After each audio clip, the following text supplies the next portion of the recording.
வணக்கம். நாம சாப்பிடுற மருந்தெல்லாம் எப்படி சேஃபா குவாலிட்டியா இருக்குன்னு எப்போவாது யோசிச்சிருக்கீங்களா? அதுக்கு பின்னாடி ஒரு முக்கியமான ப்ராசஸ் இருக்கு. அதுதான் விலகல் நிர்வாகம்.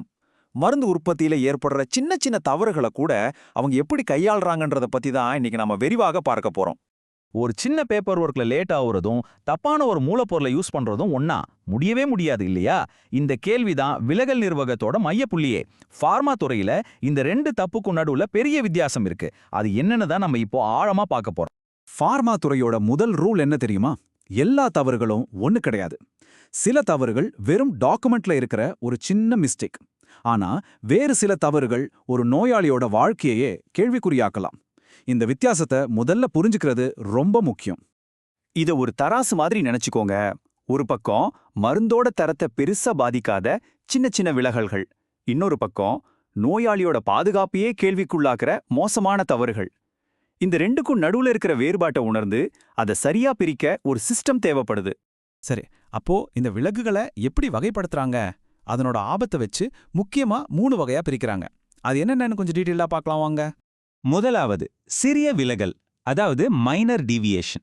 இது நல்ல உற்பத்தி நடைமுறைகளையோ, அதாவது ஜிஎம்பியையோ இல்ல மருந்தோட தரத்தையோ பெருசா பாதிக்காது. உதாரணத்துக்கு, ஒரு முக்கியம் இல்லாத ரெக்கார்டை கொஞ்ச நேரம் லேட்டா எழுதுறது. அடுத்தது பெரிய விலகல். இது மேஜர் டீவியேஷன். இது மருந்தோட தரத்தை பாதிக்க சான்ஸ் இருக்கு. ஆனா பேஷண்ட்டுக்கு உடனடியா எந்த ஆபத்தும் கிடையாது. ஒரு உதாரணம் சொல்லணும்னா, உற்பத்தியில ஒரு செக்கப் பண்ண மறந்துட்டாங்க. ஆனா மருந்து மார்க்கெட்டுக்கு போறதுக்கு முன்னாடியே அதை கண்டுபிடிச்சு சரி பண்ணிட்டாங்கன்னு வச்சுக்கோங்க. கடைசியா ரொம்ப ரொம்ப அபாயகரமான முக்கியமான விலகல், கிரிட்டிக்கல் டீவியேஷன். இங்க தான் பெரிய ஆபத்தே இருக்கு. அங்கீகரிக்கப்படாத ஒரு மூலப்பொருளை யூஸ் பண்றது, இல்ல டேட்டாவே வேணுனே மாத்துறது மாதிரி விஷயங்கள் இதுல அடங்கும். இது நேரடியா நோயாளியோட உயிருக்கே ஆபத்தா முடியும். இப்போ இந்த 3ஐயும் ஒப்பிட்டு பாருங்க. ஆபத்தோட அளவு உங்களுக்கு பளிச்சுன்னு புரியும். ஒரு சாதாரண ரெக்கார்டிங் தாமதத்துல ஆரம்பிச்சு தப்பான மூலப்பொருளை பயன்படுத்துற வரைக்கும் ஒவ்வொரு விலகலுக்கும் அதனோட பாதிப்பை பொறுத்து ஒரு இடம் இருக்கு. இந்த மாதிரி பிரிக்கிறது வெறும் பேர் வைக்கிறதுக்கு மட்டும் இல்ல. இதுதான் அடுத்த கட்ட நடவடிக்கைகளை தீர்மானிக்கிற ஒரு பவர்ஃபுல் டூல். விசாரணை எவ்வளோ ஆழமா இருக்கணும், CAPA அதாவது கரெக்டிவ் அண்ட் பிரிவென்டிவ் ஆக்ஷன் எடுக்கணுமா வேண்டாமா, கடைசியா அந்த மருந்து பேட்சை ரிலீஸ் பண்ணலாமா இல்ல நிராகரிக்கலாமாங்கிற அந்த பெரிய முடிவுக்கே இதுதான் ஆதாரம். ஓகே, ஒரு தப்பு நடந்துருச்சுன்னு கண்டுபிடிச்சாச்சு. அதை எப்படி, எப்போ சரியா பதிவு செய்யணும், அதை பத்தி இப்ப பார்க்கலாம். இதுல எந்த விதமான சமரசத்துக்கும் இடமே கிடையாது. ஒரு விலகலை எப்ப கண்டுபிடிக்கிறோமோ அப்பவே அந்த நிமிஷமே அதை ரெக்கார்ட் பண்ணணும். கொஞ்சம் தாமதமானாலும் அது பெரிய பிரச்சனைகளுக்கு வழிவகுத்துடும். ஏன் இவ்வளோ அவசரம்? யோசிச்சு பாருங்க. ரெகுலேட்டரி அதிகாரிகள், அதாவது செக் பண்ண வர்றவங்க, நீங்க லேட்டா பதிவு செஞ்சா எதையோ மறைக்க பாக்குறீங்கன்னு கூட நினைக்கலாம்.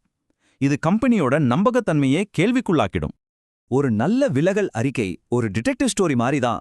அதுல சில முக்கியமான கேள்விகளுக்கு பதில் இருக்கணும். என்ன நடந்தது, எப்போ, எங்க நடந்தது, யார் இது முதல்ல பார்த்த உடனே என்ன நடவடிக்கை எடுத்தாங்க, அப்புறம் ரொம்ப முக்கியமா இதனால மருந்துக்கு ஏதாவது பாதிப்பு இருக்கா? இந்த 5 கேள்விக்கும் தெளிவான பதில் இருந்தாதான் நாம பிரச்சனையோட ஆணிவேரையே கண்டுபிடிக்க முடியும். சரி, இப்போ கடைசி பகுதிக்கு வந்துட்டோம். இந்த விலகல் நிர்வாகத்தை சரியா செய்யறது, ஒரு தரமான மேலாண்மை அமைப்பை மெயின்டைன் பண்றதுக்கு எவ்வளோ முக்கியம்னு பார்க்கலாம்.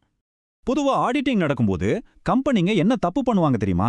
நீங்க பாருங்க, விலகல்களை தப்பா வகைப்படுத்துறது, ரிப்போர்ட் பண்ண லேட் பண்றது, சரியா விசாரிக்காம விடுறது, அப்புறம் மூல காரணத்தையே கண்டுபிடிக்காம இந்த கேஸை க்ளோஸ் பண்றது. இந்த ஒவ்வொரு தப்பும் பெரிய ஃபைன்ல இருந்து கடுமையான நடவடிக்கைகள் வரைக்கும் கொண்டு போய் விட்டுடும். அப்போ இதனால என்னதான் நன்மை? ஒரு நல்ல விலகல் நிர்வாக அமைப்பு ஒரு ஃபில்டர் மாதிரி வேலை செய்யும்.